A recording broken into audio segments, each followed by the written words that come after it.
8월 19일 아침 말씀 묵상을 시작합니다. 오늘 우리에게 주시는 하나님의 말씀은 에스겔 20장 1절로 9절까지의 말씀입니다. 에스겔 20장 1절로 9절입니다. 제7년 다섯째 달 10일에 이스라엘의 장로들 가운데에서 몇 사람이 주님의 뜻을 물으려고 나에게 와서 내 앞에 앉았다. 그때에 주님께서 나에게 말씀하셨다. 사람아, 너는 이스라엘의 장로들에게 이야기하고 그들에게 전하여라. 나 주 하나님이 말한다. 너희가 나의 뜻을 물으려고 와 있느냐? 내가 나의 삶을 두고 맹세한다. 나는 너희가 묻는 것을 허락하지 않겠다. 나 주 하나님의 말이다 하고 말하여라. 너 사람아, 오히려 네가 그들을 심판해야 하지 않겠느냐? 사람아, 네가 그들을 심판해야 하지 않겠느냐? 그들의 조상이 저지른 역겨운 일을 그들에게 알려주어라. 너는 주 하나님께서 이렇게 말씀하신다 하고 그들에게 일러주어라. 내가 옛날에 이스라엘을 선택하고 야곱 집의 자손에게 손을 들어 맹세하고 이집트 땅에서 나 자신을 그들에게 알려주고 그들에게 손을 들고 맹세할 때에 내가 그들의 주 하나님이라고 일러 주었다. 그날에 나는 그들에게 손을 들어 맹세하기를 그들을 이집트 땅에서 이끌어내서 내가 이미 그들에게 주려고 골라 두었던 땅, 곧 젖과 꿀이 흐르는 땅이요 모든 땅 가운데에서 가장 아름다운 땅으로 인도하겠다고 하였다. 내가 또 그들에게 일러주었다. 각자 눈을 팔게 하는 우상을 내던지고 이집트의 우상들로 그들 자신을 더럽히지 말라고 하였다. 나는 주 그들의 하나님이라고 말하였는데도 그들은 나에게 반역하고 나의 말을 들으려고 하지 않았다. 어느 누구도 그들을 현혹시키는 우상들을 내던지지 않았고 이집트의 우상들도 버리지 않았다. 그래서 나는 이집트 땅의 한복판에서 그들 위에 나의 진노를 쏟아 부어 그들에게 나의 분노를 풀겠다고 말하였다. 그러나 나는 나의 이름 때문에 이방 민족의 한가운데 살던 이스라엘이 그 모든 이방 민족이 보는 앞에서 나의 이름을 더럽히지 않게 하였으니 바로 그 여러 민족이 보는 앞에서 내가 그들을 이집트 땅에서 이끌어냄으로써 나 자신을 그들에게 알려주었었다. 아멘. 살아계신 하나님의 말씀입니다. 아멘. 할렐루야. 오늘도 우리에게 말씀 주시는 주님을 찬양합니다. 오늘 주신 말씀 우리 귀담아 듣고 잘 분별하여 하나님의 뜻대로 살아가는 우리 모든 성도들 다 되시기를 주님의 이름으로 간절히 축복합니다. 이스라엘 백성들은 바벨론 포로기라는 깊은 절망 속에서 하나님께 나아와 길을 묻습니다. 그러나 하나님은 그들의 질문에 곧바로 대답하지 아니하시고 오히려 그들의 역사를 돌아보게 하십니다. 왜일까요? 하나님께서는 이스라엘이 얼마나 완악했는지를 지적하여 말씀하시면서도 끝까지 그들을 멸하지 않으신 이유를 밝히시고 깨닫게 하시는 겁니다. 하나님께서는 그들을 멸망치 아니하시고 끝까지 그들을 보호하시고 지키시고 인도하신 그 이유에 대하여 그것을 하나님 자신의 이름을 위하여 곧 하나님의 영광을 위하여라고 말씀하십니다. 사랑하는 여러분, 하나님께서 하나님의 이름을 위하여 하나님의 영광을 위하여 우리를 보호하여 주시는 겁니다. 여러분, 이것이 얼마나 확실한 보증이 되는가를 오늘 우리가 묵상하며 깨닫기를 원합니다. 하나님께서 그렇게 말씀하시는 것은 우리는 아무것도 아니고 우리는 하찮은데 하나님은 높으신 분이니까 사실 그것도 맞는 말이지만 그런 목적과 이유가 아니라 우리 하나님께서 우리를 보호하시고 우리를 지켜주신다고 하는 그 말씀이 얼마나 확실한 말씀인가, 얼마나 분명한 말씀인가 하는 것을 깨달아야 한다는 것이죠. 우리 말씀을 함께 살펴볼 때에 결코 변하지 아니하시는 그 하나님이 나의 하나님이라고 고백하는 그런 은혜가 있기를 간절히 소망합니다. 먼저 우리는 이 하나님의 백성들이 얼마나 오래도록 하나님을 반역해 왔는지 함께 살펴보고 깨달아야 할 것입니다. 우리 먼저 3절 말씀을 보겠습니다. 사람아, 너는 이스라엘의 장로들에게 이야기하고 그들에게 전하여라. 나 주 하나님이 말한다. 너희가 나의 뜻을 물으려고 와 있느냐? 내가 나의 삶을 두고 맹세한다. 나는 너희가 묻는 것을 허락하지 않겠다. 나 주 하나님의 말이다 하고 말하여라. 지금 말씀을 보니까 이스라엘의 장로들이 하나님의 뜻을 물으려고 에스겔을 찾아왔습니다. 하나님의 뜻을 묻는다 하니까 참 좋아 보이죠? 야, 참 잘했다. 하나님의 뜻을 묻고 그 말씀을 따르려 하니 참 잘했구나 라고 생각이 들지도 모릅니다. 그러나 하나님께서 이상하게도 3절 말씀에서 무엇라 말씀하십니까? 너희가 나의 뜻을 물으려고 와 있느냐? 내가 나의 삶을 두고 맹세한다. 나는 너희가 묻는 것을 허락하지 않겠다. 우리가 이 말씀을 단순히 문자적으로 보면 하나님의 이 말씀이 이상해 보입니다. 하나님의 뜻을 물으려 왔건만 하나님께서 묻지 말라고 말씀하십니다. 내가 너희의 말에 답하지 않겠다고 말씀하십니다.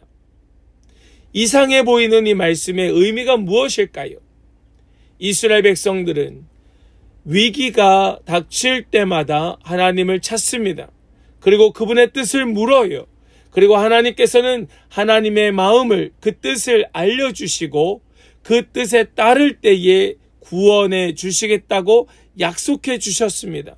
그리고 하나님은 신실하셔서 그 약속을 어김없이 지키셨건만 이스라엘 백성들은 하나님의 뜻을 묻는 중에도 우상을 숭배합니다.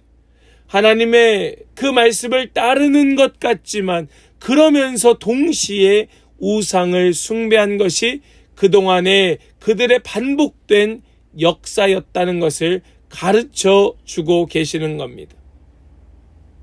이것이 이스라엘의 모습이고 어쩌면 우리의 모습입니다. 하나님을 찾는 것 같지만 여전히 그 마음의 완악함을 버리지 않고 하나님을 찾는 것 같으면서도 여전히 내 마음 내 생각대로 하면서 마음은 늘 우선순위가 우상에게 먼저 가 있는 겁니다. 내 돈이 우상이 되고 내 지식이 우상이 되고 내 지인들이 우상이 되고 내 경험들이 우상이 되어서 그것이 내 삶의 먼저였던 겁니다. 하나님을 찾는 것 같으면서도 당장 주일에 예배하고 말씀 받고 은혜 받고 말씀 붙들고 살아야지 결단하는 것 같으면서도 당장 다음 주 월요일이 되고 화요일이 되면 여지없이 내 생각이 먼저 나오고 내 경험이 먼저 나오고 그동안에 해왔던 내 삶의 습관들이 먼저 나오는 겁니다. 하나님은 그들의 겉모습에 속지 않으십니다. 하나님은 그들의 마음을 꿰뚫어 보십니다. 그러면서 하시는 말씀이에요. 나는 그들이 묻는 것을 허락하지 않겠다. 얼마나 오래도록 반역해 왔는가를 보여주고 계시는 것이지요. 우리 오늘 이 말씀에 우리 스스로 깨닫는 은혜가 있기를 간절히 소망합니다. 우리 스스로를 자꾸 돌아보아야 됩니다. 말씀을 통하여 자꾸 나를 돌아보아야 합니다. 우리 두 번째로요. 하나님은 은혜로 그들을 택하셨다는 것을 깨닫게 하십니다. 하나님께서 그들을 택하신 것은 일방적인 은혜였다. 우리 말씀 5절을 함께 보시겠습니다.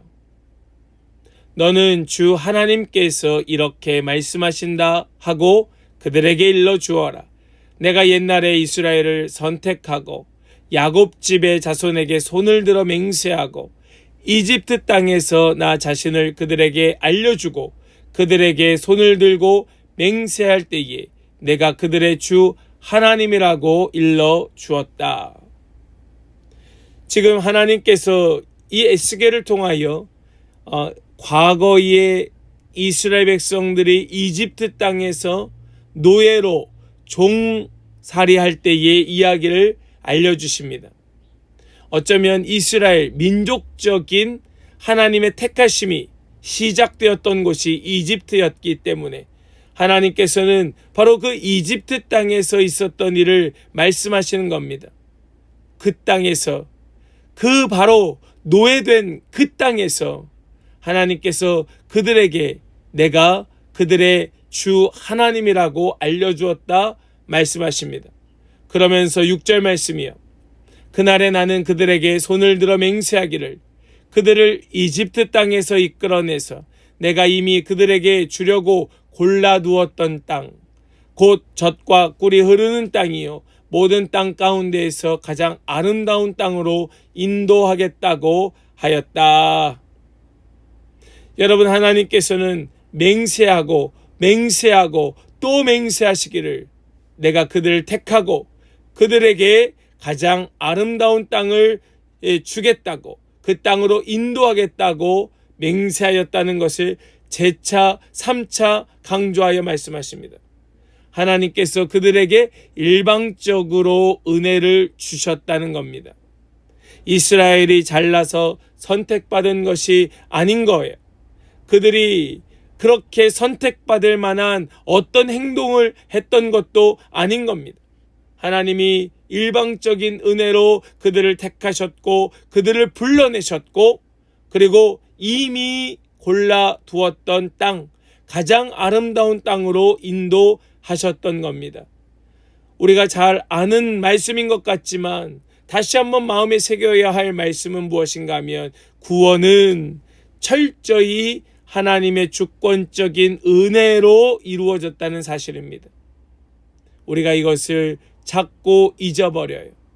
마치 내가 구원받을 만한 어떤 조건이 되는 것처럼, 어떤 자격이 되는 것처럼 자꾸 착각합니다. 그렇지 않습니다. 하나님의 일방적인 은혜입니다. 전적인 은혜입니다. 이거를 놓치는 순간 우리는 하나님 그 관계가 완전히 틀어지게 됩니다. 우리는 완전히 하나님을 오해하게 됩니다. 마치 하나님께서 그렇게 해 주시는 것이 당연한 것처럼 여기게 됩니다. 그렇지 않습니다. 우리는 아무런 자격이 없는 겁니다. 완전히 일방적인 하나님의 전적인 은혜로 우리는 구원받은 겁니다. 이것이 우리의 감사의 조건이 되고 찬양의 이유가 될 수 있기를 간절히 소망합니다. 그리하여 세 번째로 하나님께서는 하나님의 이름을 위하여 하나님의 영광을 위하여 그들을 멸하지 아니하신다. 우리에게 이것을 깨닫게 하십니다. 우리 7절 말씀을 함께 보시겠습니다. 내가 또 그들에게 일러주었다. 각자 눈을 팔게 하는 우상들을 내던지고 이집트의 우상들로 그들 자신을 더럽히지 말라고 하였다. 나는 주 그들의 하나님이라고 말하였는데도. 여기 이 말씀을 보니까 하나님께서 그들에게 은혜 주셔서 일방적인 전적인 은혜를 주셔서 그 종되었던 이집트 땅에서 인도하여 하나님께서 약속하신 그 가장 아름다운 땅으로 이끌어내실 때에 그렇게 하나님께서 은혜 주시고 또 전적으로 역사하셔서 그들을 가장 아름다운 땅으로 인도하시기 위하여 이집트의 우상, 그 별것도 아닌, 아무것도 아닌 그 보잘것없는 것에 눈을 두지 말고 마음 빼앗기지 않아도 된다고 말씀하셨건만 그들은 여전히 이 이집트의 우상들의 눈을 돌리고 마음을 빼앗기고 기웃기웃 거렸던 것이지요. 그럼에도 불구하고 9절입니다. 그러나 나는 나의 이름 때문에 이방민족의 한가운데 살던 이스라엘이 그 모든 이방민족이 보는 앞에서 나의 이름을 더럽히지 않게 하였으니 바로 그 여러 민족이 보는 앞에서 내가 그들을 이집트 땅에서 이끌어냄으로써 나 자신을 그들에게 알려주었었다. 아멘. 그럼에도 불구하고 그렇게 이 이집트의 우상 따위에 눈을 돌리고 마음을 빼앗기지 않아도 괜찮다고 말씀하여 주셨음에도 불구하고 여전히 그 우상들에게 눈을 돌리고 마음을 빼앗기고 하나님과 더불어 저울질하고 있는 그들을 하나님께서 버리지 아니하시고 오래 참으시고 여전히 그들을 구원하신 이유는 그들의 공로 때문이 아니라 하나님의 그 이름, 하나님의 영광과 거룩함을 위해서였다라고 말씀하십니다. 앞에서 잠시 말씀드렸던 것과 같이 하나님께서 하나님의 이름을 위하여 그들을 멸하지 아니하셨다고 하니까 마치 하나님께서 자기를 위해서 그렇게 하신 거네, 하나님께서 하나님을 위하여 그들을 구원하신 거네 라고 오해하고 착각할 수 있습니다. 바로 이 부분이 하나님의 전적인 은혜라고 하는 것에 대하여 우리가 충분히 이해하지 못하기 때문에 생기는 생각이고 마음인 겁니다. 정말로 하나님의 전적인 은혜라고 여기는 그런 자들은 이 말씀을 보면서 어떤 은혜의 감동이 있는가 하면, 야, 정말 하나님께서 우리를 절대 포기하지 아니하시겠구나, 하나님 그럼에도 나를 또 용서하시고 구원해 주시겠구나, 다시 한번 결단하고 소망하고 다시 주님 앞에 엎드려야겠구나 하는 마음이 드는 것이 정상적인 그런 성도의 모습인 것입니다.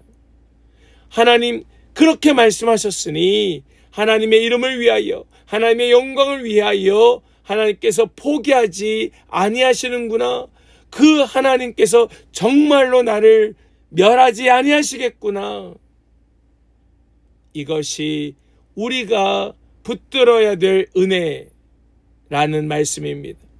사랑하는 성도 여러분, 하나님은 자기 이름을 위하여 끝까지 우리를 붙드십니다.